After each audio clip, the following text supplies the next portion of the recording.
This is a 2002 Jeep Grand Cherokee. Today we're going to be changing the starter. So let's go ahead and bring her in and lift her up. Now that we have it in the bay, the hood open, first thing first, like always, remove the negative terminal on the battery.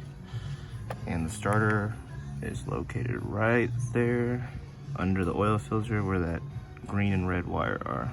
We're going to lift it up and remove it. Now that we're under the Jeep, we'll have a good view of the starter. We're going to use 3 different sockets here. A number 13 for that right there, a 14 millimeter socket, and then a 15 millimeter socket for this bolt here. We're also going to unplug this wire here, and then from there we'll remove the starter. Now that I've unplugged that green wire above with this clip here, it's one of those squeeze tabs. You just squeeze it, pull it out, disconnect that red one with a 13 millimeter socket, remove this 14 millimeter socket and that 15 millimeter socket from the back.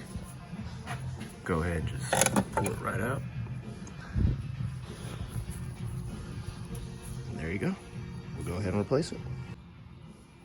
So we have our new starter right here. We'll go ahead and just slide it in.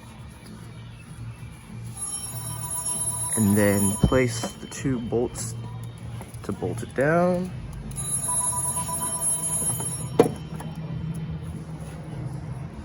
Making sure to line up where it actually belongs. So go ahead and line that up, put the bolts in, and then plug everything right back in. Now that I have the starter mounted back into the car, we're gonna plug everything back in. Be careful when putting this nut in. I like to use a torque wrench and torque it down to 7 pounds. I have this issue of over tightening things sometimes, so it kind of helps me out. So we can go ahead and do that.